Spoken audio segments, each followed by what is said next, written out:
Somos Brújula, la plataforma de economía y negocios en Baja California. Análisis de la economía regional. Agenda empresarial de Baja California.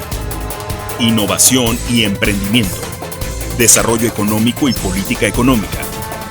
Proyectos empresariales de alto impacto. Personalidades de la comunidad empresarial. Síguenos en nuestras redes sociales y suscríbete a nuestro newsletter. Brújula, experiencia, objetividad, diversidad, economía y negocios para Baja California.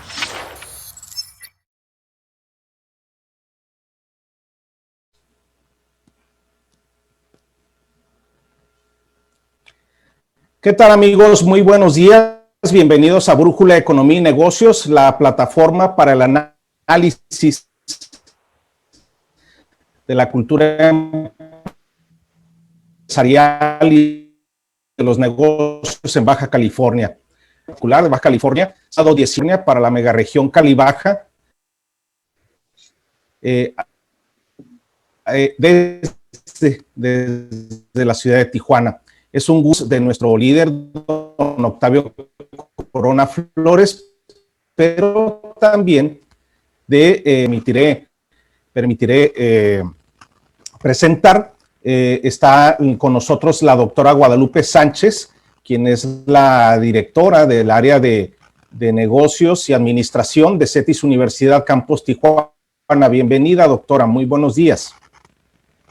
Buenos días, Ricardo. Muchas gracias por la invitación y buenos días a mis colegas que me acompañan esta mañana, a Rodolfo, a Ismael, a Octavio. Un gusto compartir este panel esta mañana con ustedes.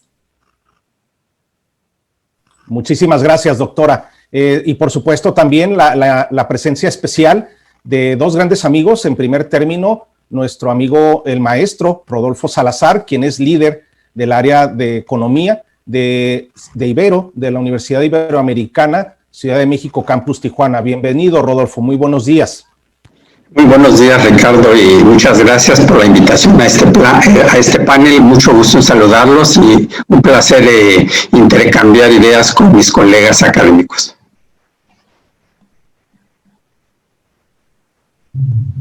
Excelente, Rodolfo. Muchas gracias también a ti, Ibero, siempre por su participación con Brújula. Y por supuesto, la de nuestro amigo, el doctor Ismael Plasencia, quien es director de la Facultad de Contaduría y Administración de la Estatal del Colegio de Economistas de Baja California. Bienvenido, Ismael. Muy buenos días.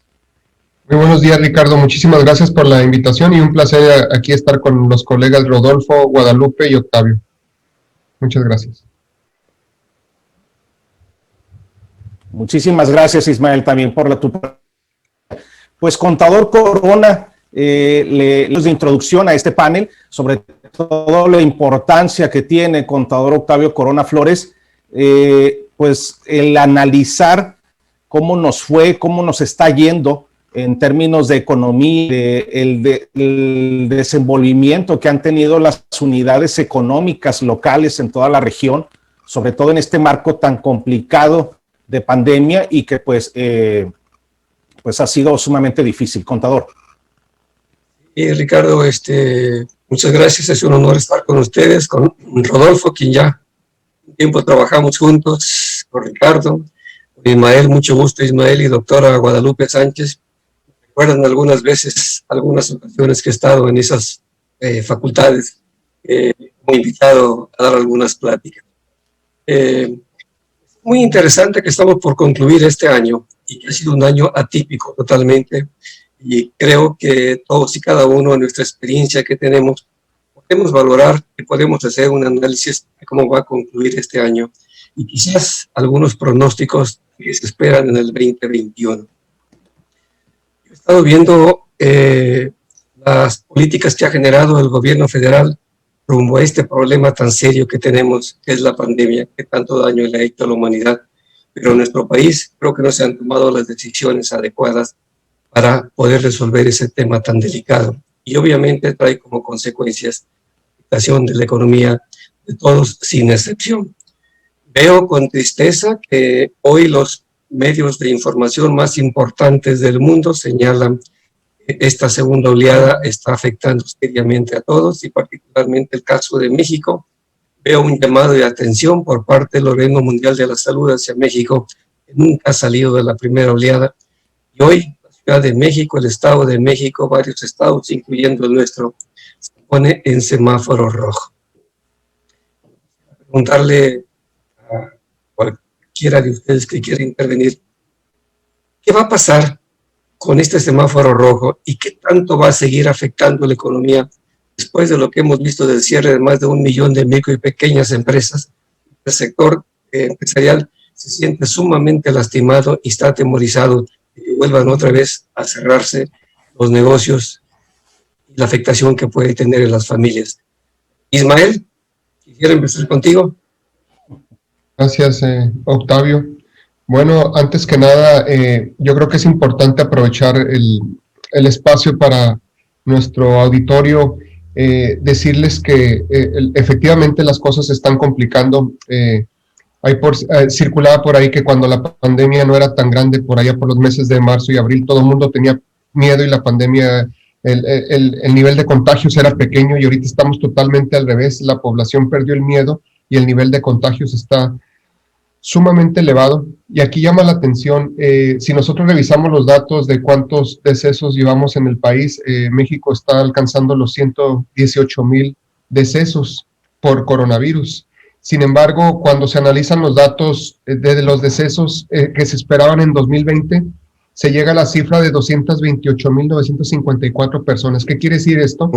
Que a pesar de que se habla de que han fallecido por coronavirus en más de casi 120,000 personas, hay todavía 100,000 más arriba de lo que se esperaba para el año 2020, por varias cuestiones. Una de ellas podría ser porque murieron mal diagnosticados, y otra es porque los hospitales, al convertirse a hospitales COVID, no están recibiendo a personas con otros problemas de salud, y eso hace que el abultamiento sea muy elevado, ¿no? Entonces, pues aprovechar y hacer un llamado. Efectivamente, el golpe a la economía ha sido devastador, y lo que vemos aquí, que siempre he dicho, es que pega de forma diferenciada a nivel sectorial, ¿no?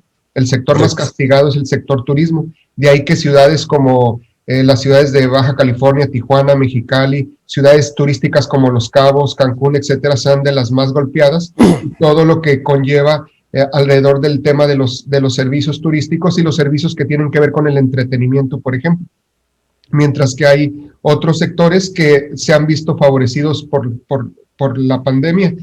Y en ese sentido es que tenemos que hacer un esfuerzo para ver hacia dónde enfocamos los esfuerzos de negocio en nuestra región, en la región, como mencionaban, Cali Baja. Ahorita hay una oportunidad aquí en Tijuana, por ejemplo, con el cierre de las fronteras, mucho del dinero se está quedando. Hay personas que cruzan de Estados Unidos aquí a Tijuana, aquí se está gastando el dinero en servicios médicos, por ejemplo, turismo de salud, etcétera. Esa parte sigue muy fuerte, la parte en alguna medida gastronómica de la cerveza artesanal, etcétera. Entonces, lo importante aquí, por ejemplo, para el sector comercio, autoservicios, etcétera, es que nos proporcionan una mejor calidad. Siempre la queja era de que los tijuanenses nos íbamos a Estados Unidos a gastar nuestro dinero. Ahorita tienen un mercado cautivo y creo que tienen que aprovechar para dar una mejor oferta, y si se abren las fronteras, que esperemos que sea pronto, pues tengamos la opción mucho de decir, bueno, la conveniencia de consumir aquí en Tijuana para no estar yendo más seguido a San Diego, por ejemplo, ¿no? Entonces, en este sentido, es en lo que tenemos que trabajar. Por otra parte, los tres panelistas que estamos aquí estamos en el sector educativo, y ha sido un gran reto movernos de la noche a la mañana al tema de la educación virtual. Esto ha representado retos enormes. El tema de la conectividad del Internet, el tema de las plataformas educativas, ha sido un proceso, un periodo de adaptación, ¿no? Y en ese sentido, yo creo que por mucho tiempo se había hablado que el sector educativo y académico tenía que moverse hacia el tema de las tecnologías de la información. Y todo parece indicar que pasado el tema de la pandemia, donde lleguemos a alcanzar, pues ahora sí lo que dicen, la inmunidad de rebaño, pues parece ser que a lo que están llegando los expertos de conclusión es que tenemos que volver a sistemas híbridos. Es decir, porque a muchos de los alumnos ni a los profesores les está gustando el tema totalmente virtual, pero también sabemos que el tema presencial pues era insostenible de la manera en la que se iba dando, ¿no? Nuestra ciudad de Tijuana estaba colapsada en tráfico por el tema de que pues ir al lugar de trabajo, a las escuelas, etcétera. Entonces, yo creo que a lo que coincido con los expertos, lo que va a pasar pasando la pandemia es que vamos a tener sistemas híbridos en donde vamos a estar combinando lo presencial con lo virtual, ¿no? Y creo que esto sería algo positivo dentro de lo malo o de lo catastrófico que está haciendo esta pandemia. Y aquí dejaría mi intervención. Muchísimas gracias, Ismael. Le pasamos la palabra a la doctora Guadalupe Sánchez, quien es la coordinadora de Administración y Negocios en CETIS Universidad Campus Tijuana. Doctora, si nos puede compartir cuáles han sido la línea de trabajo, los hallazgos durante este año en este tema. Sí, muchas gracias, Ricardo. Yo creo que algo importante que con lo que comenzaría es que el impacto no solo ha sido económico, ha sido financiero, ha sido social, ha sido psicológico. Ismael comentaba que los que estamos aquí estamos enfocados en el sector educativo y bueno, pues este contacto que hemos tenido con los jóvenes, con los profesores, con los padres de familia, o sea, es un trabajo que nos permite una cercanía con la sociedad muy estrecha y hemos visto pues efectos muy serios, ¿no? Por lo que ha significado el reclutamiento, por lo que ha significado el cambio de vida tan drástico al que todos nos hemos enfrentado. Sin duda, el impacto económico pues ha sido devastador, como han señalado. Sin embargo, algo relevante, estaba yo revisando estos días, resultados de la encuesta de los efectos del COVID que hace INEGI.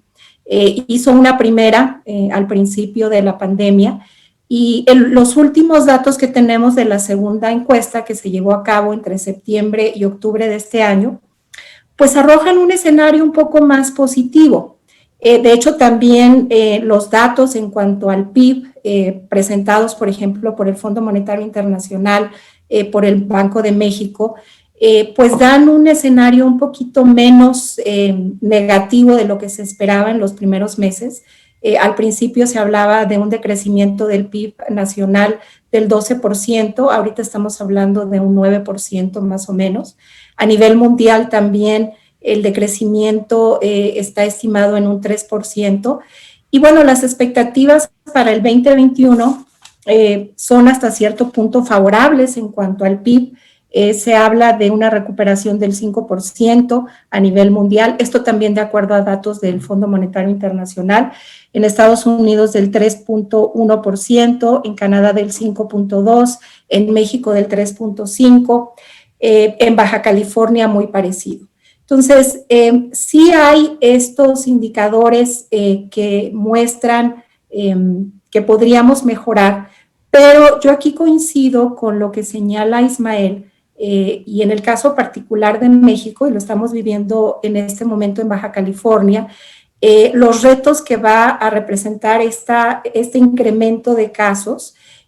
Claro, tenemos una luz en el camino que es la vacuna, pero esto implica toda una logística en términos de la distribución y estamos hablando que de acuerdo a la planeación del gobierno, poder vacunar o completar esta planeación tendríamos que esperar hasta el 2022, entonces no es algo tan rápido. Y bueno, en este escenario, definitivamente las empresas más afectadas son las micro, pequeñas. En efecto, los sectores más dañados son el turismo, el comercio. Algo relevante, pues, es que ha habido una recuperación importante en el sector manufacturero. También estaba revisando datos en cuanto a que en noviembre la capacidad instalada del sector de la industria manufacturera en México está incluso un poquito por arriba de su capacidad instalada en noviembre del año pasado. Entonces, bueno, tenemos estos escenarios, o sea, ciertamente de esta primera reacción sumamente negativa que tuvimos por ahí de abril, mayo, pues se han ido ajustando las cifras, ha habido elementos favorables que han amortiguado hasta cierto punto esta situación y aquí destaco en particular el caso de las remesas. Seguramente cerraremos este año con alrededor de $40,000 millones en remesas.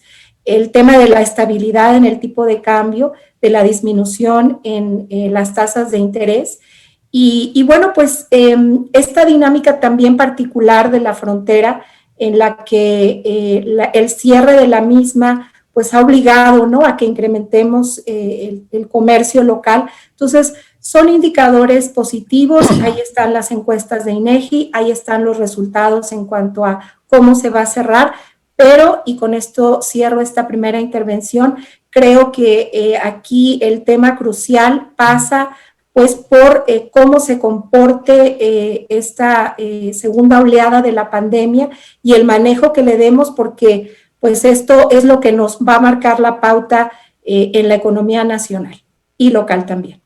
Muchísimas gracias, doctora. Mi estimado maestro Rodolfo Salazar, líder del área económica de Ibero Tijuana, tus comentarios, por favor. Gracias. Coincidiendo con lo afirmado por el doctor Plasencia y por la doctora Sánchez, agregaría que en el plano del crecimiento de la economía nacional, hay que recordar que veníamos de un escenario de crecimiento prácticamente cero. Si ustedes recuerdan, en el año 2019, el crecimiento de la economía fue prácticamente 0.01%. Y en ese sentido venía conjuntamente con un cambio de gobierno que recién se había dado, pero también con un aletargamiento de la economía internacional. Entonces se le suma el escenario de la pandemia, donde se complica el escenario, con las consecuencias que todos conocemos, la parálisis en buena parte de las actividades económicas, en consecuencia el desempleo, mucha de la actividad se fue a la informalidad, pero también dentro de la informalidad hubo una gran parálisis, muchas personas dejaron de trabajar y en ese sentido pues el escenario se ha complicado. Aunado a ello, yo destacaría también lo limitado que han sido los apoyos contracíclicos que ha llevado a cabo el gobierno. Por aquí tendría algunas cifras, por ejemplo, de lo que ha significado en términos porcentuales como proporción del PIB. Por ejemplo, el esfuerzo contracíclico que México llevó a cabo fue apenas de 1.1% del PIB, cuando naciones como Brasil hicieron un esfuerzo del 8.5% del PIB, Perú del 6% del PIB, Japón del 21%, Estados Unidos del 13% del PIB. Claro, estamos hablando de tamaños de economías diferentes. Sin embargo, sí es conveniente destacar por qué, y lo señalaba también la doctora Sánchez, porque en un principio se hacían estimaciones de caída en el PIB de hasta el 12%. Hoy tal vez andamos entre el 9 y 10%. Sin embargo, aún con ello, estamos ubicados dentro de las naciones que somos las que vamos a registrar mayores afectaciones en cuanto a caída del PIB a nivel continental, ¿no? Creo que Venezuela estaría en primer lugar, pero bueno, por otras razones que ya conocemos, pero estaría Argentina y México básicamente en los últimos lugares. Y en ese sentido, retomaría el punto de lo que se ha hecho, o más bien de lo que no se ha hecho en materia de apoyo por parte de la autoridad. Hemos visto que los apoyos principalmente han venido por aquellos 25,000 pesos que se han venido otorgando a las empresas pequeñas, a las pymes, el reforzamiento en los programas de bienestar social que ya estaban establecidos y con una clara referencia que no iba a haber mayores apoyos, sobre todo a las grandes empresas, porque no los necesitan y no se iba a recurrir al endeudamiento externo. Y ahí también me centro en otro punto, ¿no? Aunque no hemos recurrido al endeudamiento externo, de todas maneras, proporcionalmente, ha aumentado como proporción del PIB ante la contracción del mismo, ¿no? Entonces, en ese sentido, yo estaría previendo que para el año 2021, por lo menos el primer trimestre, sería todavía bastante complicado. Como bien decía la doctora Sánchez, está una luz en el camino que es la vacuna y tendríamos que comenzar a observar esa reactivación en ciertas actividades económicas. Es cierto que tenemos variables que afortunadamente están bajo control. Por ejemplo, el tipo de cambio, en lo que cabe se ha mantenido estable. Las reservas internacionales de divisas del Banco de México también. El control de la inflación también se ha disparado 1-2%, pero está bajo control. Entonces creo que debemos seguir aprovechando estos grandes agregados macroeconómicos que están bajo control para impulsar ahora esos sectores que habían quedado rezagados o que fueron mayormente afectados. Hasta ahí dejaría mi intervención por el momento. Muchísimas gracias, maestro Rodolfo Salazar. Contador Octavio Corona, líder de Brújula Economía y Negocios. Pues como hemos escuchado en esta primera intervención, tenemos la participación, además de grandes amigos, pues de especialistas, líderes académicos, profesionistas de la ciencia económica que han venido observando desde sus diferentes áreas de trabajo el desenvolvimiento de la economía global, nacional y por supuesto del enramaje local.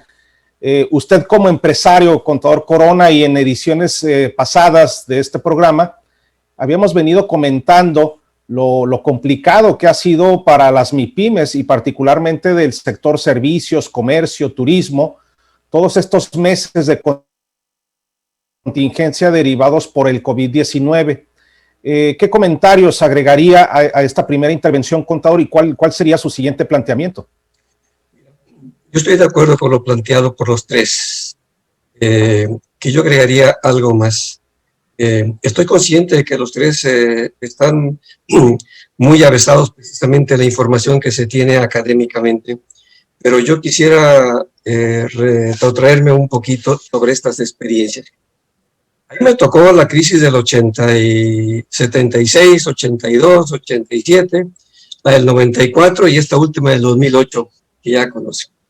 Y lo vi desde el punto del sector empresarial, porque yo era dirigente empresarial y en aquel tiempo nos tocó participar muy activamente con el gobierno federal, con las secretarías de Hacienda, de Economía, inclusive con Fondo Monetario, y finalmente fuimos a aterrizar en Washington con el secretario del Tesoro para que nos ayudara a cómo salir de la crisis, sobre todo del 94. Siempre el gobierno federal, como tutor de la economía nacional, siempre había tenido un acercamiento con el sector empresarial, que son los sectores productivos.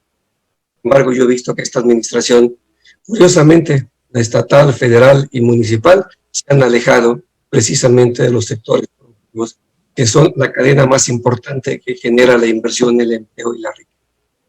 Los números son muy fríos y las matemáticas también.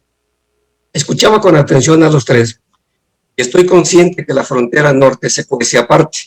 Precisamente aquí está la industria más importante, está también la inversión más importante, y el cierre del mismo hacia Estados Unidos ha permitido que la economía sea mejor en la zona, en esta parte, justamente porque se volvió cautiva, como decía Ismael, y esos miles de millones de dólares que se iban a gastar Estados Unidos, ahora se están quedando aquí, y de alguna manera ha permitido que la economía sea nos afecte menos que el resto del país. Estoy consciente también, doctora, que los 40,000 millones de dólares que llegan de remesas de los paisanos es una fuente económica importantísima para muchos estados y municipios de la República Mexicana y para familias que esos recursos les ha permitido precisamente vivir, sobrevivir y tener algo más. Estoy consciente también de que desde la llegada de este gobierno federal llevamos 7 trimestres consecutivos negativos, cosa que nunca se había dado en este país. Los números no sé si son verdaderos o son maquillados, como decimos por ahí, y que además yo veo que a pesar de los intentos del acercamiento hacia los sectores empresariales, estoy hablando de la cúpula empresarial más importante en México y de las promesas de inversión, se ha invertido un solo centavo en lo que va de este año. Y con las reformas fiscales que se hicieron, las reformas también que se han hecho en materia de seguridad, yo dudo que la inversión extranjera, la inversión privada, vaya a invertirse en virtud de que no hay ningún estímulo que realmente me permita tener esa seguridad fiscal y seguridad legal. Hemos visto que este año la inversión extranjera llegó 10% menos que el año pasado. Han llegado, si mal no recuerdo, 26, 28 mil millones de dólares, cuando el año pasado fue un 10% más. He visto también el gobierno federal como estos cambios bruscos que está haciendo en el gabinete. Me sorprende mucho que la secretaria de Economía, una doctora en Economía que inclusive hizo su doctorado aquí en la Universidad de San Diego, ahora vaya a llegar Tatiana Cloutier, que si usted le pregunta cuánto vale un kilo de tortillas, no lo sabe. ¿Cuánto es el salario mínimo? No lo sabe. Cuando es una de las secretarías más importantes que se tienen en el país. Y veo al secretario de Hacienda, un técnico que conoce muy bien la economía y las finanzas del país, pero lo veo muy callado. Veo un gabinete que, lejos de tener una interacción que permita pues, el asesoramiento al presidente de la República para generar políticas que realmente nos lleven a entender la situación tan grave que tenemos económica, social y de salud. Y veo al doctor Gatell, ya lo veo con galimatía sus expresiones que hace, lejos de un programa en que los 4 exsecretarios de Salubridad han querido aportar su experiencia con la intención de buscar realmente cómo combatir esto, el regaño de la OMS. Y yo veo un panorama muy diferente a lo que se plantea macroeconómicamente. Creo que el país está en una seria situación de crisis y que se requiere de políticas públicas que activamente alienten la inversión y la recuperación económica del país. Quisiera tu opinión, Ismael.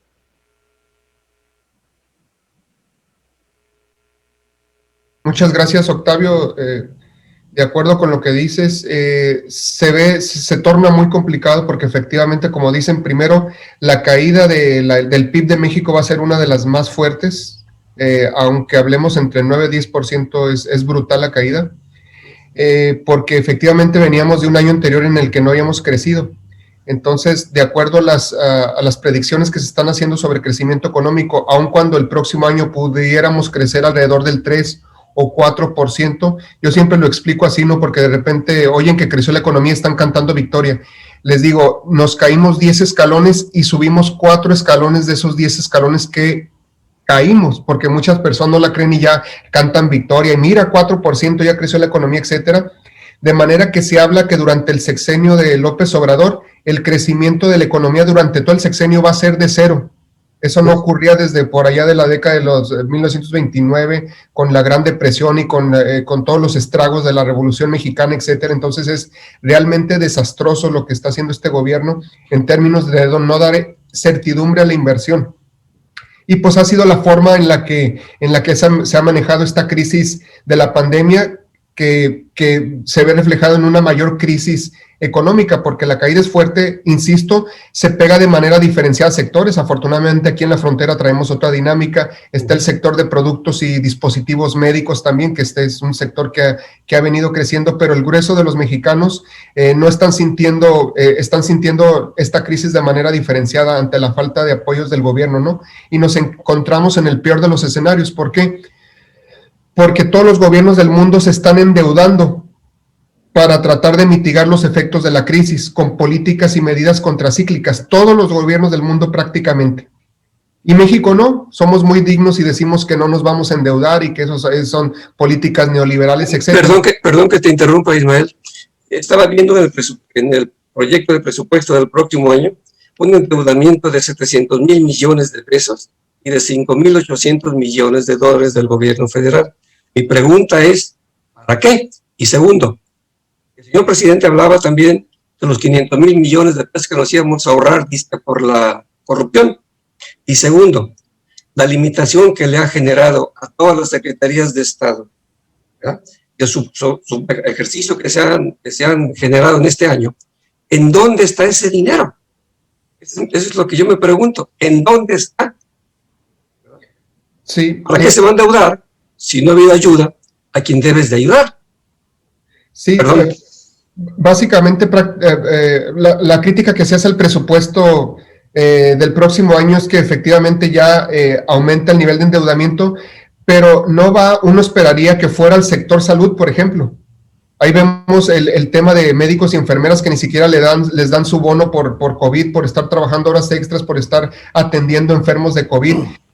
Hay un decrecimiento en términos reales en el presupuesto del próximo año y efectivamente hay un endeudamiento para mantener los proyectos que dicen que debieron de haberse dejado a un lado ante la situación en la que nos encontramos, que es el proyecto de la refinería de Dos Bocas y el proyecto del Tren Maya, ¿no? A pesar de todo el problema que tenemos, hay una cancelación del aeropuerto porque era una obra de un megalómano y pues vemos a esta persona que ahorita pues trae sus obras para el sur del país y la gran pregunta es, ¿cancelas un aeropuerto internacional a donde iban a llegar los turistas y cómo los vas a trasladar al Tren Maya, ¿no? Pero haciendo un lado eso, el tema, la ineficiencia con la que se está enfrentando es que cuando hablamos del crecimiento del Producto Interno Bruto, tiene 4 componentes, uno de ellos es el consumo de los hogares. Nosotros aplicamos una encuesta de confianza del consumidor aquí en Tijuana, en la zona metropolitana de Tijuana. Este mes aplicamos 428 cuestionarios y estamos monitoreando el indicador desde enero de 2017, es decir, llevamos 17, 18, 19 y 20 prácticamente 4 años, mes con mes, monitoreando. Y ahorita el nivel de confianza económica está en los niveles, los peores niveles que tuvimos cuando Donald Trump ganó la presidencia, y que todos los mexicanos estábamos asustados porque había hablado de que iba a cancelar el Tratado de Libre Comercio y que iba a cerrar fronteras y que iba a hacer una gran cantidad de cosas. Ese punto fue el más bajo, que fue por allá enero, febrero y marzo del 2017, y a partir de ahí la economía fue creciendo, mejorando, alcanzamos el punto máximo del indicador de confianza aquí en Tijuana en agosto del 2019 al llegar a 141 puntos. Ahorita nos encontramos tuvo su caída en abril hasta 89 puntos, que fue una caída brutal, hubo una ligera recuperación, pero ahorita en diciembre vuelve a caer, porque se está viendo el tema de la segunda oleada. Se habla que los meses de enero, febrero y marzo van a ser sumamente complicados. Se habla de una segunda oleada, pues no hay una segunda oleada porque no hemos salido de la primera. Hay un libro muy interesante que les recomiendo que habla sobre las lecciones de la pospandemia, de este autor que se llama Farek Zakaria, las 10 lecciones de la pospandemia, porque de repente se entra a una discusión en donde qué es mejor para enfrentar la pandemia, un gobierno autoritario como el de China o un gobierno democrático. Entonces da casos de gobiernos como el de Corea del Sur, el de Taiwán, que son democracias, el canadiense, el alemán, que han enfrentado muy bien la pandemia, así como los gobiernos autoritarios como el de China, ¿no? Sin embargo, dice, Estados Unidos y México la enfrentaron muy mal, muy tibia, y lo que los caracteriza es que tienen líderes populistas. Entonces, en ese sentido es que no han tomado con seriedad esto que está pasando, y pues eso ha sido desastroso a niveles de que López-Gatell, sabiendo él que tenemos que usar cubrebocas, no lo hacía porque su jefe ya había dicho que no era necesario. Entonces, así de mal estamos cuando nos encontramos. Hagan de cuenta que volvimos a las épocas de Luis Echeverría Álvarez, ¿no? Donde nadie podía contradecir al presidente porque simplemente era desterrado del gabinete. Y eso es lo que creo que está pasando ahorita con tantos movimientos en el gabinete, ¿no? Que se están dando cuenta, pues, que esto, la salida de Alfonso Romo, en donde decía, estamos en una economía, esto es lo grave, estamos en una economía que está cayendo 9% y se le está dando un tratamiento como de una economía que está creciendo 9%. Entonces, eso habla de la gravedad y de la falta de sensibilidad de lo que realmente está ocurriendo, ¿no? Y aquí dejaría mi participación. Muchísimas gracias, estimado Ismael Plasencia. Doctora Guadalupe Sánchez, coordinadora de Administración y Negocios en CETIS, Campus Tijuana. Adelante, por favor. Sí, gracias, Ricardo. Bueno, efectivamente, los apoyos del sector público hacia el sector empresarial pues han sido mínimos. Retomando esta encuesta que yo comentaba de INEGI respecto a los efectos del COVID, en esta encuesta realizada en septiembre-octubre de este año, pues solamente 5% de las empresas señalaban haber recibido algún apoyo y en términos de financiamiento, solo el 1% indicó haber recibido algún tipo de financiamiento. Entonces, es claro que el tratamiento que se ha dado a esta crisis ha sido muy diferente a lo que ha sucedido en otros gobiernos, pero yo quiero enfocarme en esta segunda participación en lo que viene, cuáles son las expectativas para el 2021 Y punto número 1, pues el tema de la vacuna, ¿no? Creo que obviamente estos riesgos de los que hablamos, de este incremento de casos y pues los efectos en cuanto a la paralización de la economía, pasan por cómo esto poco a poco se va a ir deteniendo en la medida en que se vaya aplicando la vacuna. Entonces, creo que ese es un tema al que hay que poner atención, porque la vacuna en este momento tampoco podemos decir que es una varita mágica que ya, ¿no? Está la vacuna, se va a aplicar y listo. Doctora, hay que ver los doctora, efectos, el tipo de vacuna, la logística, los costos. En doctora, segundo lugar, ¿sí? doctora, somos 130 millones de mexicanos, según dicen por ahí, y se van a comprar 20 millones de vacunas. Mi pregunta es, ¿a quién primero? Que más o menos ya nos dijeron, ¿cuándo van a llegar los 130 millones para poder vacunar a toda la población? Pero pues el Ejecutivo Federal dice que con la estampita de la Virgen de Guadalupe es más que suficiente y que al ser pobre no se enferman. ¿Usted cree que con esas políticas públicas del Ejecutivo Federal vamos a salir adelante? Sí, correcto, por eso lo señalo, o sea, un tema crucial es la vacuna, o sea, cómo se va a aplicar en los diferentes países, qué va a pasar en México, cuál va a ser realmente los resultados, la capacidad para aplicarla. Entonces, ese es uno de los temas que habría que estar pendientes.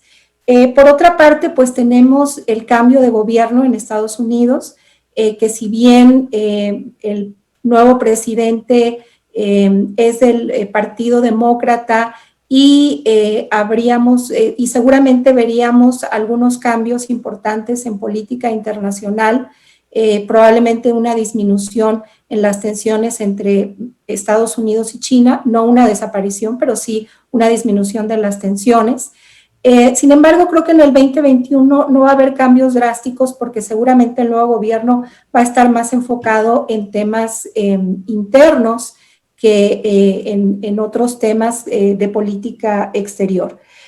Por otra parte, pues hay que destacar las oportunidades que ha generado la incorporación muy acelerada de nuevas tecnologías, el e-commerce, nuevas modalidades de trabajo. Creo que los que estamos aquí hemos vivido de manera muy intensa estos cambios en un periodo de tiempo muy corto.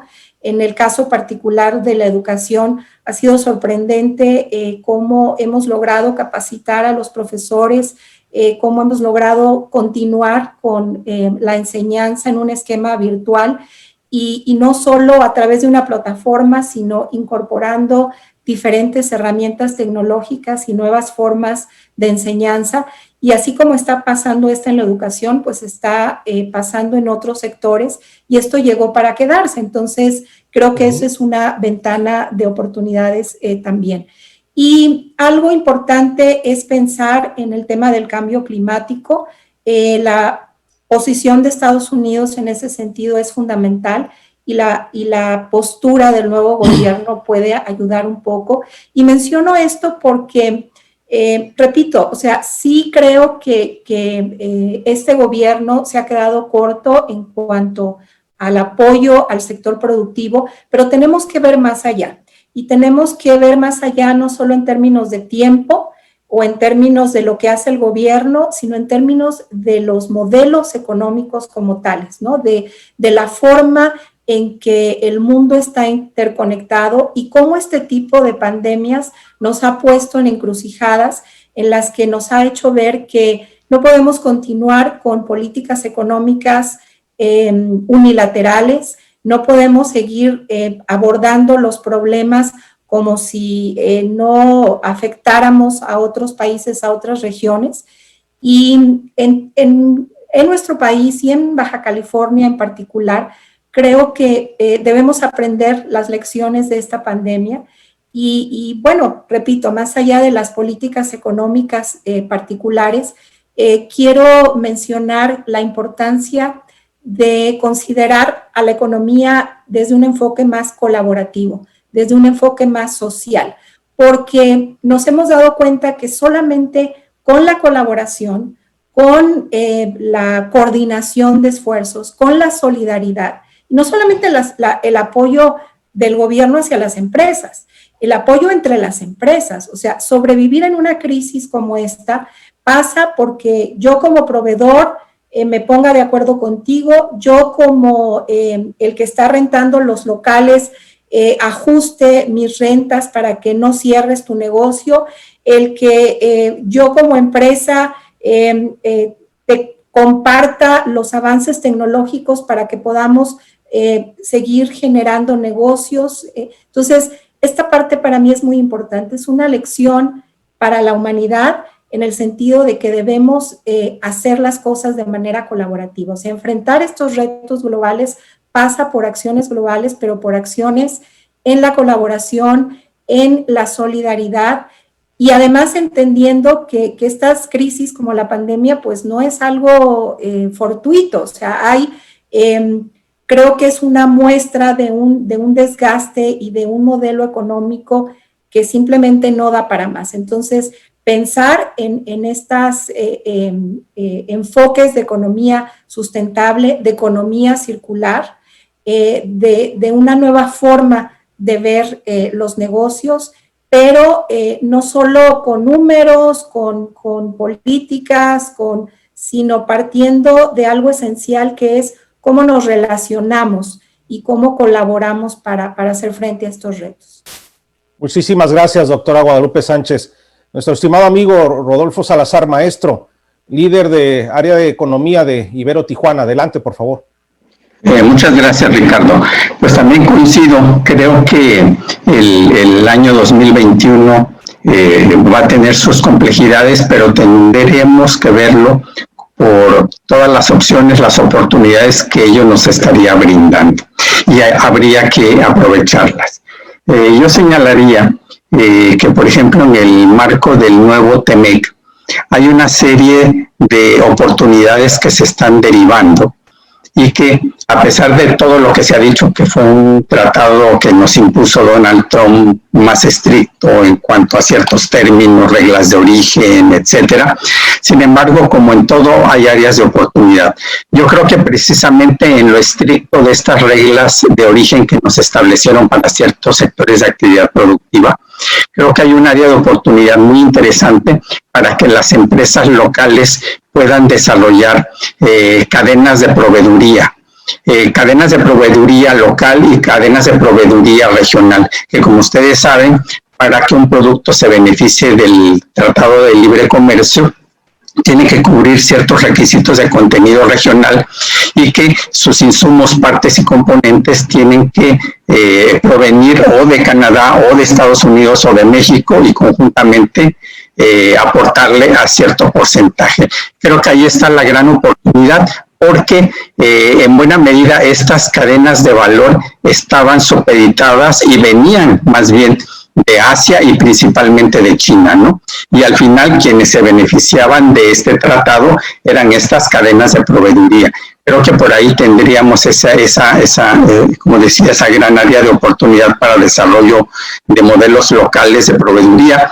Y también siguiendo con la tónica de lo que señalaba la doctora Guadalupe, tenemos que enfocarnos efectivamente más en lo local. En el desarrollo de modelos de economía frugal. La Ibero también en su modelo educativo pues ha venido impulsándolo de manera transversal en todos sus programas educativos. Y en ese sentido, comento un proyecto que estamos trabajando actualmente en el marco del problema del COVID-19, enfocado a aquellos jóvenes que han quedado al margen del empleo, porque ustedes saben que dentro de toda esta problemática que se generó por el COVID, uno de los grupos etarios que mayormente resultó afectado en términos de empleo fueron los jóvenes.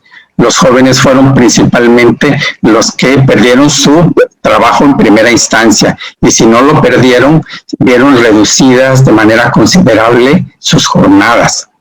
o bien solamente algunos días tenían que trabajar. Y en ese sentido, el proyecto que estamos desarrollando y para lo cual hemos trabajado con una serie de actores que son los empleadores, los mismos jóvenes y organismos de la sociedad civil, es el cómo podemos hacerle, cómo podemos trabajar con aquellos jóvenes que quedaron al margen, pero que requieren ciertas habilidades blandas y habilidades digitales para reinsertarse en el mundo laboral. ¿Sí? Y en ello identificamos a un grupo muy importante que estábamos hablando de un 27% de todos los jóvenes de la ciudad, que por su naturaleza y su situación de pobreza en casa no tienen el acceso a internet, no hay una computadora, y son ellos con los que se tiene que trabajar para poder también continuar aportándole con un granito de arena a la solución de estos graves problemas. Hasta ahí dejaría mi intervención.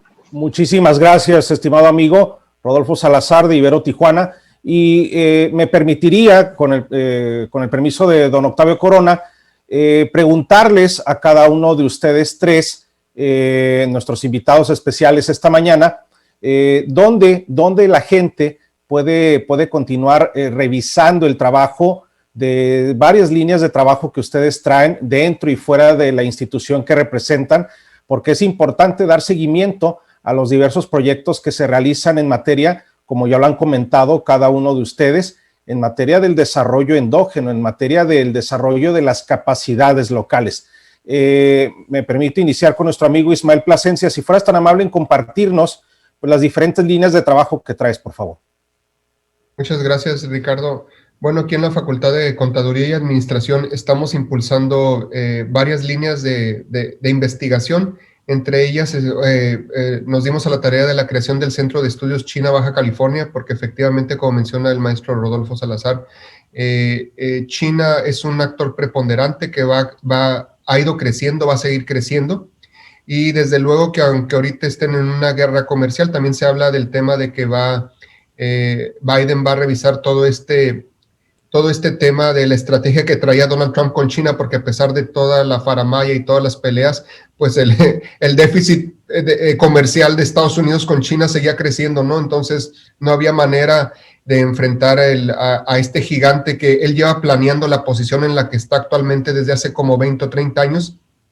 Y China tiene muy claro en dónde va a estar en el año 2050, cosa que los norteamericanos dejaron de hacer, de planear. Y pues bueno, yo creo que nosotros como México, efectivamente, como decía Porfirio Díaz, no, pobre de México, tan lejos de Dios y tan cerca de los Estados Unidos, nos va a tocar ver como generación el declive de este gigante, no de la noche a la mañana, pero sí de manera constante el decaimiento de Estados Unidos y el resurgimiento de China. Entonces, en ese sentido, nos debemos de dar a la tarea como baja californianos en la cuenca del Pacífico en la que nos encontramos, en ver cómo podemos integrarnos a esas cadenas asiáticas de valor que siempre se ha dicho en el sector empresarial de Baja California, pero que no hemos logrado hacer, y ante una miopía y falta de visión del gobierno federal de no ver qué es lo que está pasando, ¿no? Entonces, en este sentido, creo que esa es una línea importante a la que le estamos apostando, el tema de China, las relaciones China-Baja California, porque no lo duden que en unos años vamos a estar inundados de inversión china más que del propio Estados Unidos y de otros países, ¿no? Entonces, esa sería como la más importante que yo quisiera destacar, entre otras líneas como el tema de la complejidad económica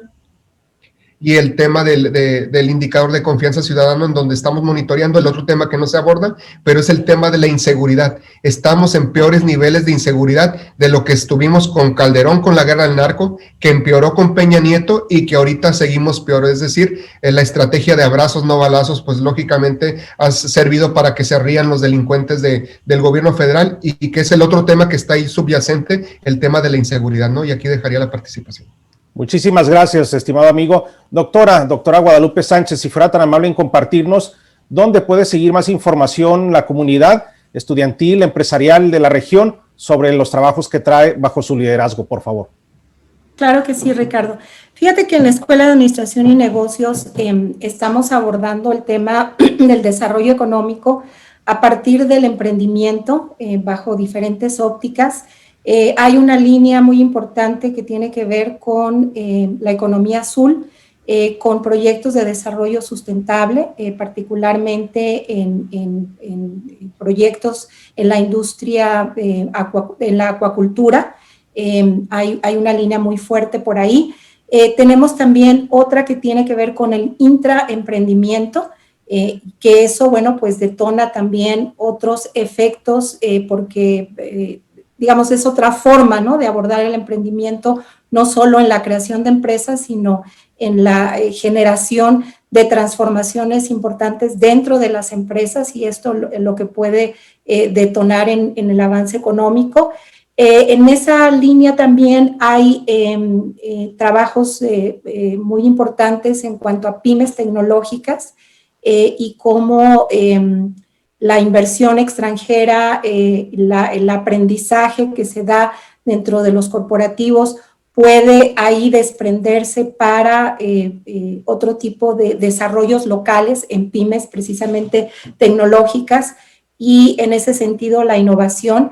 Y otra línea de investigación muy fuerte tiene que ver con entornos de aprendizaje en lo que es la gestión del talento humano como un elemento fundamental también para la productividad, para la competitividad, cómo se generan estos entornos de aprendizaje para impulsar finalmente, pues el recurso más valioso es la empresa. Entonces, digamos que desde un enfoque empresarial, de emprendimiento, de innovación y tecnología, se desprenden estas líneas principales que van por desarrollo sustentable, acuacultura, pymes tecnológicas, intraemprendimiento y gestión del talento humano.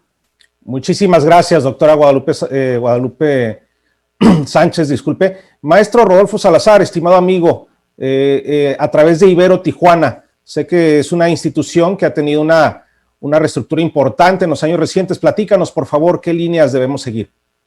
Claro que sí, con mucho gusto. Actualmente estamos trabajando, como lo señalaba hace un momento, un proyecto que se denomina Mejorando las habilidades de empleabilidad de los jóvenes tijuanenses, en los cuales, como institución jesuita, estamos llevando a cabo, o estaríamos llevando a cabo más bien a partir del año próximo, una serie de programas de capacitación en beneficio de aquellos jóvenes que han quedado al margen de estas habilidades digitales a consecuencia de la pandemia. Pero bueno, ese es un proyecto. Adicionalmente, también la Ibero participa a través de las demás universidades de la red jesuitas del país, en donde tenemos una red de economía frugal, en la cual de manera colaborativa estamos desarrollando acciones conjuntas para elaborar proyectos de cómo vivir mejor con menos, ¿no? Como es el objetivo de la economía frugal. Y finalmente también tenemos otra línea de investigación en donde estamos evaluando los resultados del programa oficial denominado Jóvenes Construyendo el Futuro, que, como ustedes saben, un programa muy controversial también por lo que significa, pero que también hay que evaluarlo para ver en estos primeros 3 años de gobierno qué resultados ha tenido, realmente está beneficiando a los jóvenes o se está convirtiendo únicamente en un programa electorero. Serían básicamente esas 3 líneas. Y nos pueden encontrar en nuestra página tijuana.ibero.mx. Ahí hay un apartado donde se denomina COVID-19 proyectos en curso. Muchísimas gracias, estimado Rodolfo. Contador Octavio Corona Flores, líder de Brújula Economía y Negocios, pues hemos tenido una muy representativa participación de nuestros invitados especiales el día de hoy. Sin embargo, es importante también dar colofón a través de sus comentarios como empresario y, por supuesto, como apasionado de los temas políticos, porque también, aunque este programa no es de grilla, nos encanta la grilla, contador. Entonces, sus comentarios, por favor. Mira, yo estoy muy agradecido con Rodolfo, con Ricardo y con Ismael y con la doctora Guadalupe Sánchez en este último programa que tenemos del año, porque es muy interesante la opinión de ellos y sobre todo quienes nos escuchan. Veo aquí en mi teléfono, veo muchos comentarios, se ve que nos están viendo muchas personas y eso me agrada porque ellos, con la sabiduría que tienen, pueden transmitirle a estos jóvenes y sobre todo a las diferentes personas que nos ven, la forma de cómo debemos de enfrentar este presente y este futuro tan incierto. Afortunadamente yo creo que en México habemos 3 tipos de mexicanos: los que viven en el sur, los que viven en el centro y los que viven en el norte. Los del norte tienen más comunicación, tienen más educación, y el hecho que estemos pegados a Estados Unidos, una mayor interacción, como dice Ismael, les hemos aprendido algo a los güeros, y creo que somos la parte fundamental que soportamos a la economía del país.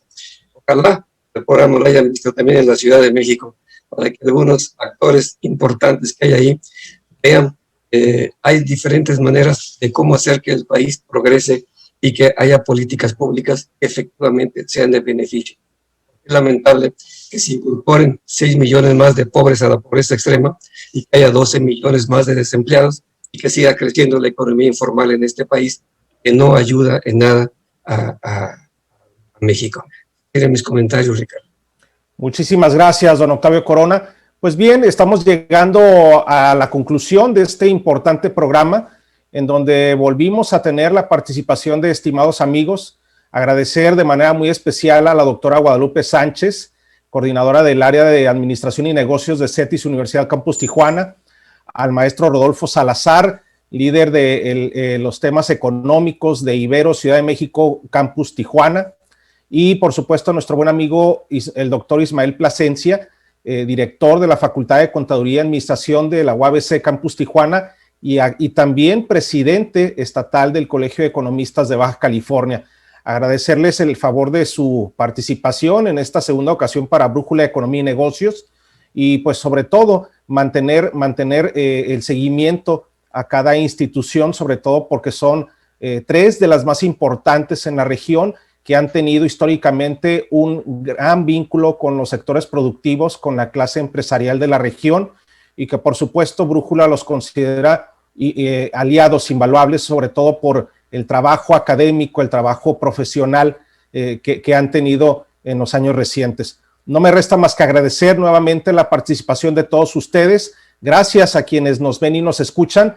Seguiremos transmitiendo. Este es el último programa en vivo, precisamente como ya lo comentaba don Octavio, del 2020. Les deseamos mejores, que tengan salud, que guarden todas las previsiones, sobre todo porque sigue siendo una etapa muy delicada, y esperamos que pronto se restablezcan muchas condiciones para volver a una nueva normalidad.